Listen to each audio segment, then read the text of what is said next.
Eh, Como ayer habíamos indicado, hemos terminado el capítulo de bioquímica clínica analítica. ¿No? Habíamos empezado la materia, recuerdan ustedes, hace muchos meses atrás, de que bioquímica clínica tiene dos partes fundamentales. Una es la bioquímica clínica analítica y otra es la bioquímica clínica fisiopatológica. Entonces, en esta clase, a partir de ahora, nuestros temas van a abordar todo lo concerniente a la bioquímica clínica fisiopatológica. Y a manera de recordarles, entonces, diremos que, ¿qué es la bioquímica clínica fisiológica? ¿Qué es lo que estudia? Entonces, ustedes tienen acá la definición. Estudia los procesos metabólicos y moleculares relacionados a cambios fisiológicos y patológicos o inducidos por actuaciones terapéuticas. Entonces, se refiere a todo ese quehacer, a esos cambios. Y, por lo tanto, al conocer estos cambios, estos procesos, es que podemos dar explicaciones científicas sobre los procesos de la enfermedad o la normalidad. Ahora bien, cuando abordamos bioquímica clínica fisiopatológica, para poder hacer nuestros análisis e interpretación de los resultados analíticos, tenemos que hacerlos bajo forma de perfil metabólico en todas las patologías orgánicas y funcionales del ser humano, para de esta manera coadyuvar de forma más específica al diagnóstico presuntivo del médico y en el mejor de los casos aportar al diagnóstico definitivo. Entonces, siempre los exámenes que se hacen en este campo de la bioquímica fisiopatológica es que nosotros tenemos que abordar muchos parámetros de cada uno de los perfiles, porque en algún momento también les había explicado que ninguna prueba de laboratorio es lo suficientemente específica ni sensible, de manera que nosotros requerimos hacer la interpretación de varias pruebas que componen un mapa o un perfil metabólico o funcional. Entonces, dicho esto, nuestro primer tema va a ser el que concierne a enfermedades hepáticas y perfil hepático. Antes vamos a ver una muy somera descripción y recuerdo del hígado, de indicarles que es un órgano extraordinariamente complejo por la función que desarrolla con un abanico muy amplio de tareas dentro de nuestro organismo. Entonces, fíjense aquí, está un esquema muy gráfico, donde nos están mostrando toda la función, parte de la función del hígado, como por ejemplo el proceso metabólico de los lípidos, de las proteínas, de los azúcares en general. Después tenemos también la producción de bilis, que es una función sumamente importante. También interviene en la síntesis de proteínas, de moléculas que están relacionadas con los procesos de coagulación. También intervienen procesos de desintoxicación, etcétera, ¿no? Entonces, este tema de revisión del hígado va a estar a cargo de ustedes, tanto en el aspecto anatómico, fisiológico, y también tanto del parénquima como de las vías biliares. Entonces, vamos a hacer unos grupos de manera tal que ustedes nos recuerden todas esas funciones que tiene el hígado y en primer lugar, de qué está constituido, dónde está ubicado, qué tamaño tiene, etc. Y eso vamos a organizar grupos para esta situación. Entonces, este simplemente es un esquema de presentación bastante superficial y destacar que la célula funcional es el hepatocito. Es aquí donde se llevan a cabo todas estas funciones. Ahora sí, ya entrando en tema, diremos que al hígado le afectan muchas enfermedades que comprenden una amplia variedad de condiciones que se producen a partir de mecanismos complejos de lesión que afectan el estado funcional y estructural del hígado. Estas enfermedades son comunes, muy conocidas y muchas veces son silenciosas, es decir, que no presentan ni signos ni síntomas y que han sido diagnosticadas de una manera casual. Pero estas enfermedades son muchas veces causa de muerte en el mundo. Ahora bien, las enfermedades que afectan al hígado afectan al parénquima y a las vías biliares. Aquí tienen un esquema del parénquima hepático y aquí tienen a las vías biliares intrahepáticas y extrahepáticas. Estas pruebas hepáticas constituyen un gran aporte para el diagnóstico, la severidad y localización y seguimiento de la enfermedad. Pero estas pruebas con las que participa el laboratorio son pruebas que presentan muchas limitaciones, como una baja sensibilidad, una baja especificidad. Por lo tanto, por esa razón es que nosotros tenemos que hacer el análisis de todas las pruebas que comprende ese perfil hepático. Porque, reitero, ninguna prueba particular es capaz de poder aproximarse o dar un resultado que sea útil en el diagnóstico de la enfermedad. Entonces, al decir baja sensibilidad, por ejemplo, puede ser que una prueba aislada no va a detectar si existe una enfermedad como es la cirrosis, es un proceso terminal. No va a detectar una sola prueba, tampoco si hay una fibrosis o cicatrices en el hígado. Entonces, no va a haber la suficiente sensibilidad para detectar. Y también baja especificidad, porque como hemos visto en el anterior tema de enzimología clínica, ninguna enzima es 100% específica. O sea, no hay una especificidad absoluta. Por el contrario, sus especificidades son bastante relativas. Entonces, estas son las limitaciones de nuestras pruebas hepáticas. Enfermedades hepatocelulares. Por lo tanto, vamos a ver a grosso modo también las enfermedades hepatocelulares. Estas enfermedades hepatocelulares es la que están localizadas en el parénquima hepático. Estas se caracterizan porque al haber un daño de un virus, de un tóxico, de alguna otra patología, van a afectar a este parénquima, a estas células, y van a producir una liberación de las enzimas que contienen estas células, el hepatocito, y por eso se llaman enfermedades que afectan al parénquima hepático.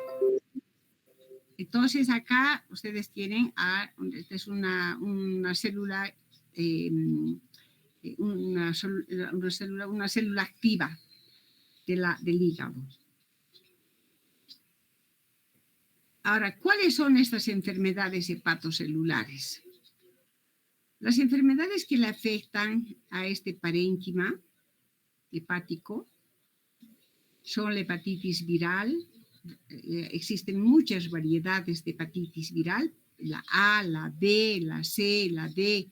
En nuestro medio la más frecuente es la hepatitis viral B. Sí que quiera decir que no existen las otras, ¿no? Pero la de mayor prevalencia en nuestro medio es la hepatitis viral B. Luego está también la hepatitis alcohólica, es decir, aquella enfermedad que es ocasionada por una ingesta masiva de alcohol. Esto se presenta en pacientes que tienen un consumo consuetudinario del alcohol. A veces inclusive de mala calidad, pero aunque sea de muy buena calidad, igual en un momento dado va a ocurrir o va a dañar al hígado. Luego vienen las hepatitis medicamentosas. Ciertos medicamentos son dañinos para este parénquima. También ocasionan lesiones. Y la cirrosis hepática, que es una consecuencia de estas hepatitis que no han sido curadas, ha evolucionado la enfermedad y se presenta la cirrosis hepática. Entonces, todas estas patologías, ¿qué es lo que producen? Una inflamación en el hepatocito. Producen una lesión y una necrosis de las células hepáticas. Es decir, que hay una ruptura de la célula y va a ocasionar la salida masiva o parcial de las enzimas que están contenidas en la célula, ya sea a nivel de citoplasma, a nivel de la membrana u otros organelos. Entonces, esa es la característica, o ese es el daño más bien, de las enfermedades hepatocelulares que van a ocasionar inflamación, lesión y necrosis de las células hepáticas. O sea, va a haber citólisis. Antes de hablar de necrosis, diremos que hay una citólisis, o sea, hay una destrucción de la membrana de la célula. Y cuando es mucho más acentuado este daño, hablamos de la necrosis o muerte de las células hepáticas. Entonces, producto de esa inflamación, de esa citólisis y de esa necrosis a las células hepáticas, ¿qué va a ocurrir? Que se van a liberar las enzimas citoplasmáticas y las enzimas de membrana en ciertas ocasiones. ¿Y cuál va a ser la consecuencia para el organismo? En primer lugar, hemos dicho la citólisis y la necrosis. Y la consecuencia importante es que el hígado va a perder la capacidad metabólica. Y también va a favorecer la progresión de la enfermedad hepática. Entonces, ese es el daño a grandes rasgos, hablando ya sin mucho detalle. Eso es lo que ocurre con las células del parénquima.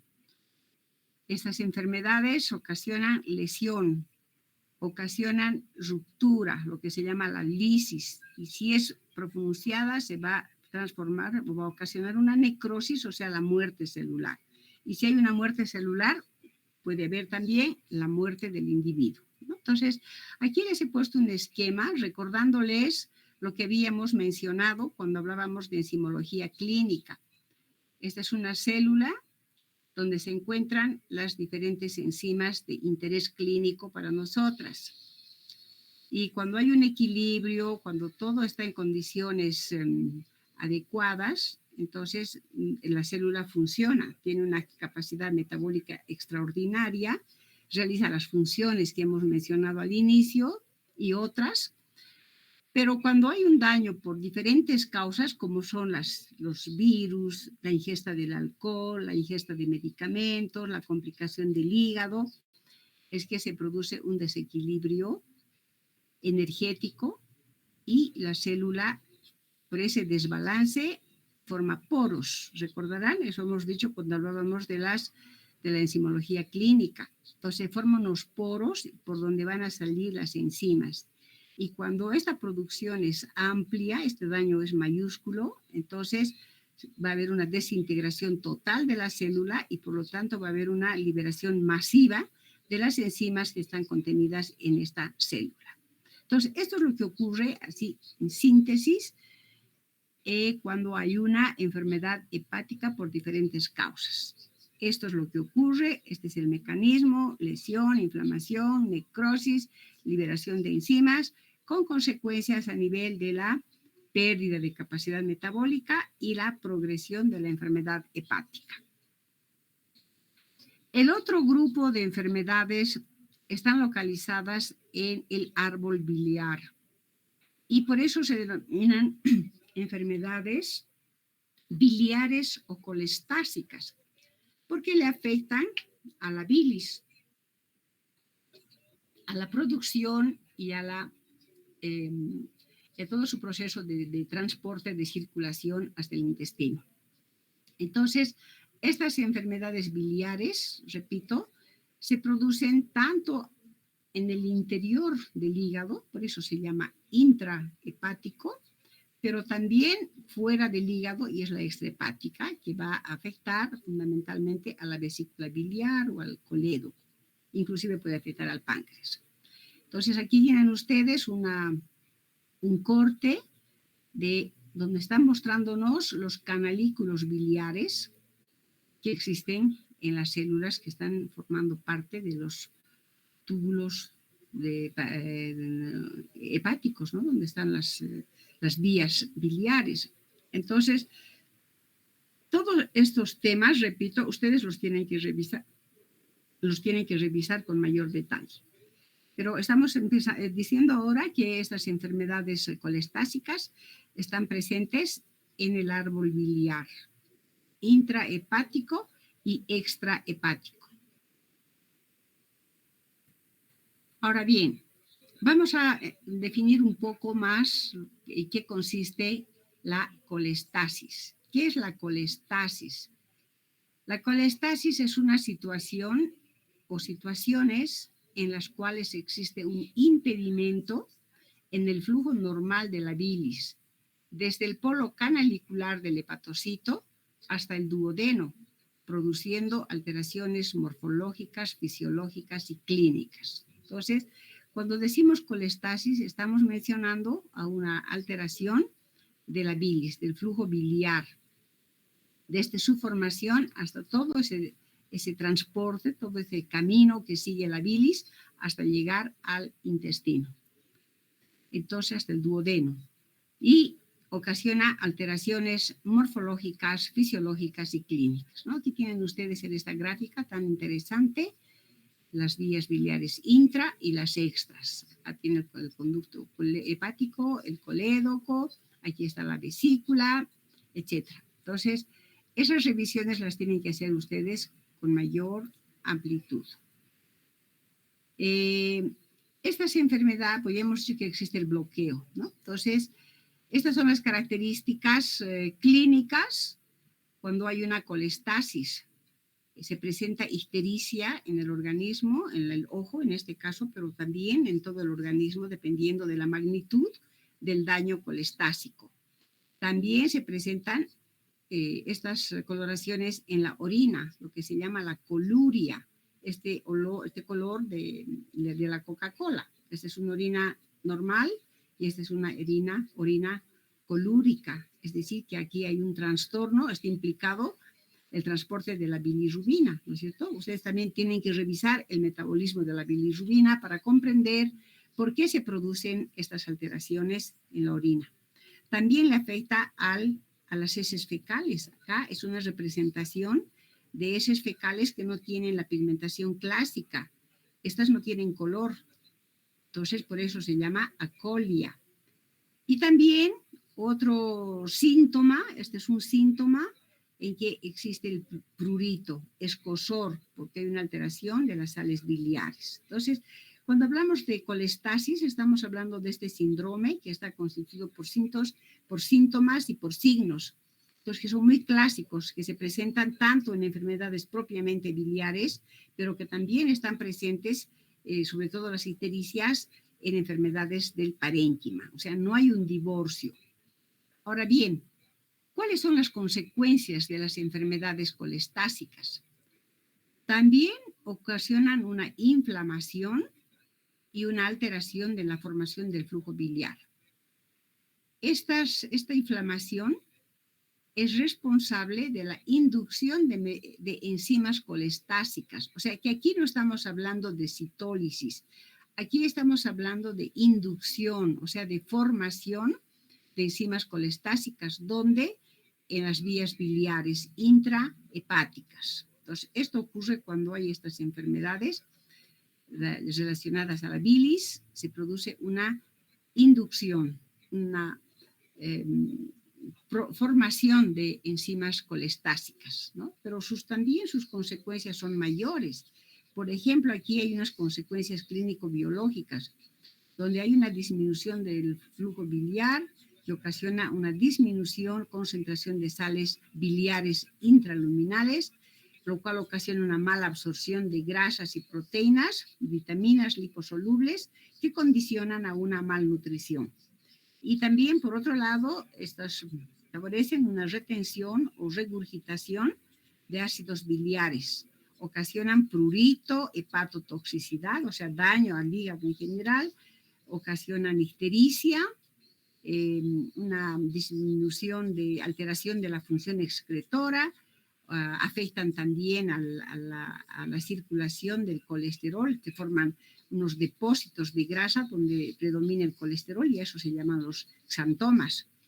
Y luego también hay un incremento de la concentración del colesterol en el organismo.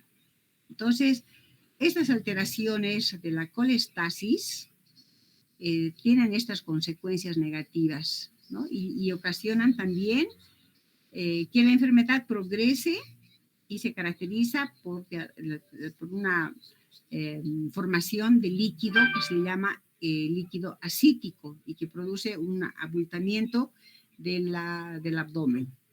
También puede ocasionar hemorragias por ruptura de las varices y daño definitivo del hígado. Entonces, imagínense ustedes estas afectaciones de las enfermedades que le afectan al hígado, tienen grandes repercusiones, razón por la cual hemos dicho en la introducción que a veces son silenciosas, no se conoce nada, y a veces son comunes, muy conocidas, y que si no se tratan, llevan a la muerte del individuo. Ahora, ¿cuáles son, a manera de ejemplo, estas enfermedades colestásicas?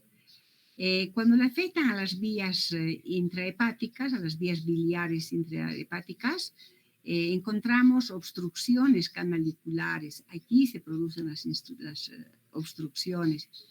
Se presentan en las hepatitis de diferentes órdenes, diferentes causas, la cirrosis hepática. También es de origen idiopático. También en el embarazo, el embarazo, ustedes saben, no es una enfermedad, es un proceso fisiológico. Y que en estos pacientes se forman estos, sobre todo, trastornos de la bilis y sobre todo cálculos biliares, ¿no? Entonces, es una causa también de colestasis intrahepática el embarazo. En relación a las extrahepáticas, las litiasis, o sea, las piedras, los cálculos biliares, que puede ser colelitiasis, coledocolitiasis, colecistitis, inflamación, colangitis que afecta a los túbulos biliares, hay otra enfermedad del hilio biliar, cáncer de vías biliares, etc. Hay muchas enfermedades que ustedes van a encontrar también, aquí las he puesto las que son más conocidas y las más representativas. Ahora bien, la enfermedad hepática no es estática, al contrario, presenta una evolución, dependiendo si es que no hacemos un tratamiento adecuado, ¿no? Aquí tenemos en este esquema, por ejemplo, cuando se presenta una hepatitis aguda, abrupta, por eso es aguda, se presenta una hepatitis hepática aguda, entonces hay una lesión. En esa lesión hemos dicho que se van a producir la liberación de las enzimas, etc., ¿no? Entonces, ¿qué pasa cuando hay una buena intervención? Hay una recuperación del paciente y el paciente se recupera sin dejar secuelas, o sea, no tiene secuelas, el paciente queda como si nunca hubiera tenido la enfermedad hepática. Pero si no se cura como corresponde, la medicación adecuada y los controles, diferentes recursos de laboratorio que existen y también exámenes de imágenes y exámenes clínicos, entonces esta lesión hepática aguda se va a transformar en una lesión crónica, va a persistir siempre, con el peligro de que esta lesión crónica va a formar una fibrosis, una especie de tejido duro y también cicatrices. Y por lo tanto eso va a afectar la actividad funcional del hígado. Y ese proceso crónico va a continuar y va a ocurrir un momento en que se produce la cirrosis hepática. Y la cirrosis hepática tiene tres connotaciones. Uno, que puede derivar a un cáncer, que es el carcinoma, puede ocasionar el aumento de la hipertensión portal y también puede conducir al paciente a la muerte, ¿no? Entonces, esta es una evolución de la historia de una lesión hepática aguda, que puede sanarse o puede volverse crónica con estas complicaciones. Pero también existe la posibilidad de que sea una hepatitis fulminante que puede ocasionar la muerte instantánea del paciente. Es un caso, ya no se le puede curar. Hemos tenido en la práctica, ustedes se han debido enterar por la prensa, pacientes que han fallecido así, sin tener opción a ningún tipo de tratamiento, han muerto estos pacientes.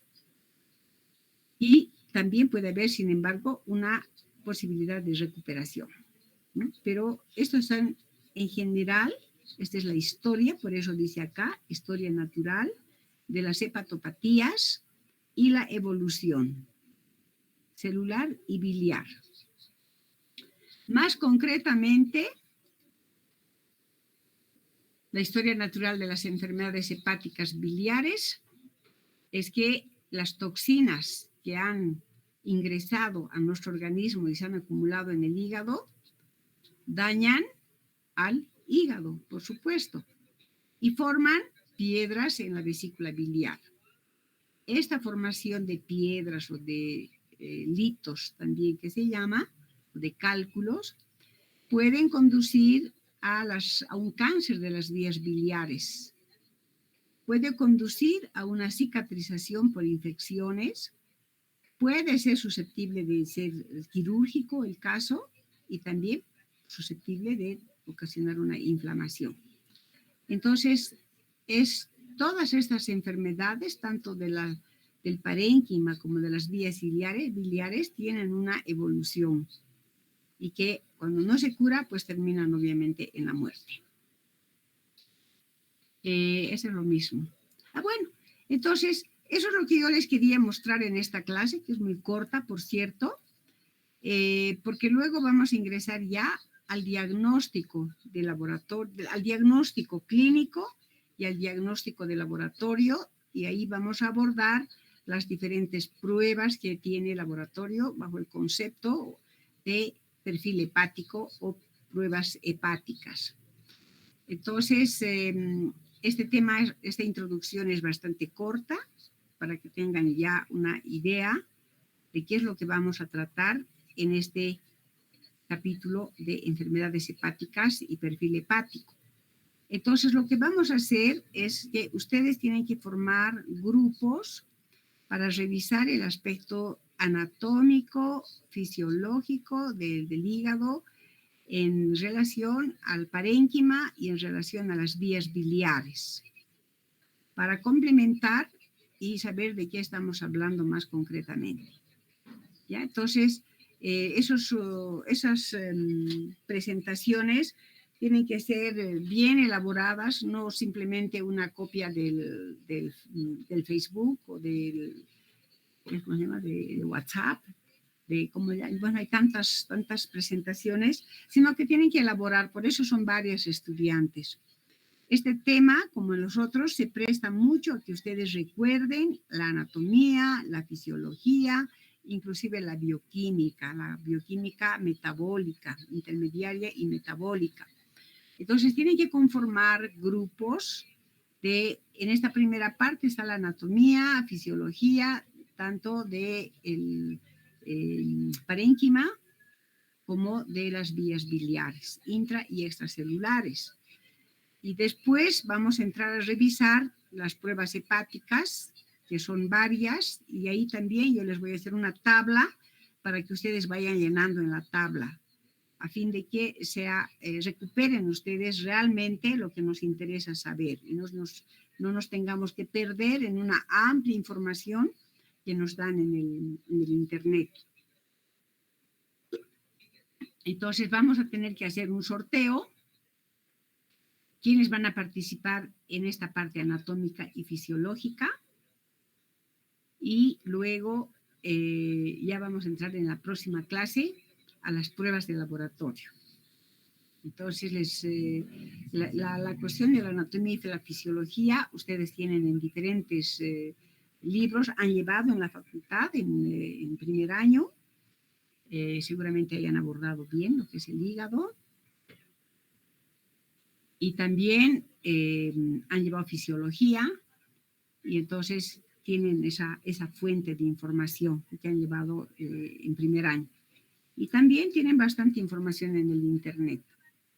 Entonces, hagamos esos grupos. Si gustan, hacemos esta noche, aunque no están todos los compañeros. Y si no, ustedes o yo puedo designar tal y tal persona. Pero no me gusta mucho hacer esa designación personal porque pueden ahí pensar que hay sesgos, ¿no? Yo prefiero que más bien hagamos, o ustedes hagan por sorteo, y entonces hacen un listado, cuántos estudiantes son, Hoy día han ingresado 32, si no me equivoco. 32. Con mi persona seríamos 33. 32 personas, 31 personas han ingresado. Entonces, el sorteo se puede hacer con estos asistentes, con los 32, y 32 entre cuántos. No todos van a participar en la anatomía y la fisiología. Unos, qué sé yo, la mitad, la tercera parte puede ocuparse de esto, y luego el otro grupo va a ir a revisar las pruebas hepáticas. Entonces yo les dejo la palabra. Y también si tienen alguna duda, alguna curiosidad sobre el tema que hemos avanzado. Así que tienen la palabra, chicos y chicas.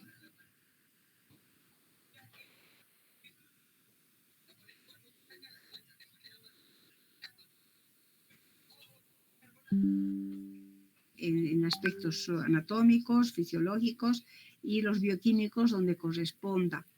O darles alguna otra tarea donde van a aprender nuevas cosas, pero tiene que haber una participación de ustedes, porque hemos creado este año la participación del estudiante con un 10%. Los exámenes parciales son 30%, las presentaciones son 10%, con ello sumamos 40%, la práctica corresponde a 40%, con eso estamos sumando 80%, más 20% del examen final, ahí están el 100%. Entonces, ese 10% tenemos que continuar. Hemos hecho ya un trabajo, pero sus resultados no han sido buenos. Cuando hemos hecho la práctica, que hemos querido hablar sobre los residuos, sobre la bioseguridad, no ha estado buena su presentación.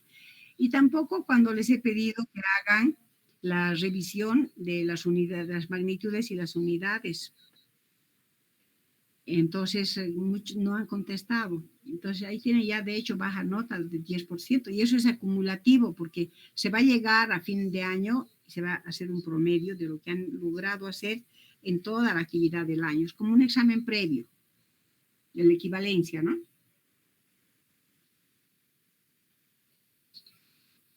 Entonces, pueden participar. Si no es tan complejo el tema, 5 estudiantes es más que suficiente en este grupo. Y ustedes sorteen para que nadie quede descontento, o como dices, con afinidad entre compañeros. Ustedes vean esa modalidad.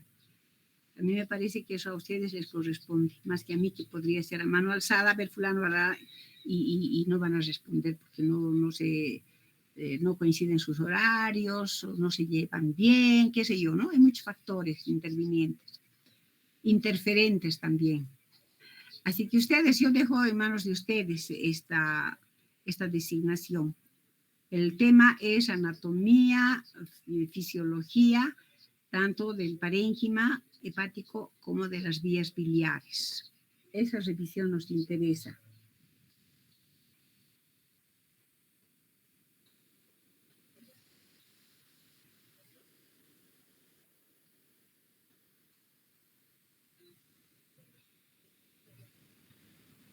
A ver, ¿dónde está? ¿Está Vidal?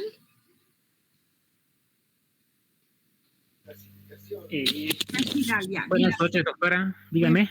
Don Vidal, como representante del curso, tal vez tú puedes orientar o ser de la iniciativa, puesto que tienes esa función, ¿no? De que eres representante y de hecho ya tienes una jerarquía, podríamos decir, ¿no? Eres una persona que representa tu curso. Entonces, tal vez tú puedes organizar ese sorteo, si ustedes saben, y nuestras pruebas de laboratorio. Que eso vamos a hacer, esa nueva división la próxima semana, cuando veamos el diagnóstico de estas enfermedades. Y después va a haber la interpretación. Entonces ahí van a tener que participar todos también en la interpretación, no unos cuantos, todos tienen que participar ahí. Pero ya eso ya vamos a ver en su momento. Primero va a haber una orientación y después ya cada uno de ustedes presentará un caso clínico donde tenga que interpretar los resultados con todas las bases que se les ha dado. Entonces aquí va a haber hartos temas. El hígado es un tema bastante amplio. Hay mucho que explorar. Entonces, quedaremos en eso. Ya, doctora, está que bien. Ustedes se organizan, ¿ya? Ya Ya, digo, me doctora. parece suficiente 5 personas, no tenemos por qué poner 10. Guardaremos a las otras personas para que participen en las pruebas hepáticas. Ahí sí vamos a necesitar más participantes porque son largas estas pruebas y vamos a incluir también ahí el metabolismo de la bilirrubina, que es una función muy importante de detoxificación del hígado, pero que hay que ver con mucho detalle. En las patologías vamos a ver bastante la ictericia prehepática, intrahepática y posthepática. Entonces, en eso quedemos. Ustedes avisan, conformen su grupo y avisan. Ya, doctora, está bien. Sí, Okay. ¿Y no hay alguna pregunta sobre lo que he explicado esta noche?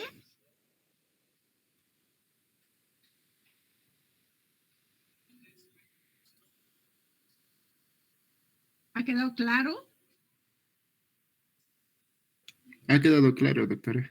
Claro, es un tema bastante bonito, la introducción es bastante sencillo de entender.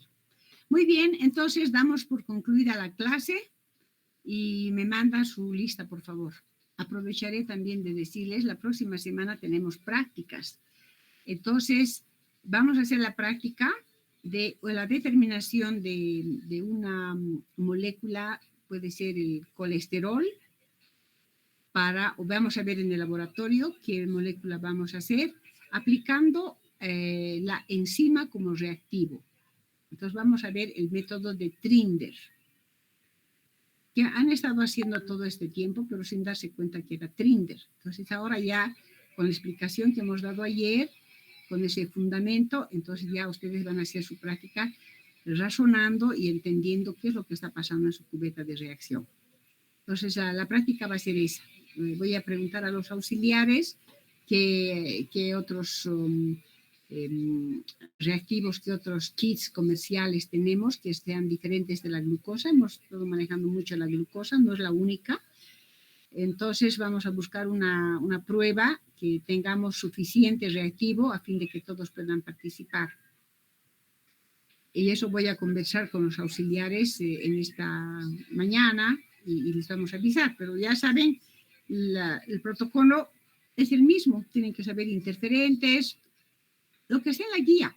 En la guía está también el...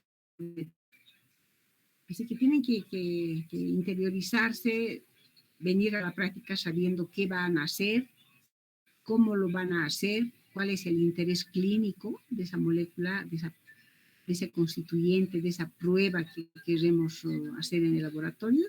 Tenemos que siempre ser curiosos para qué sirve, cuál es el interés clínico, en qué casos se utiliza.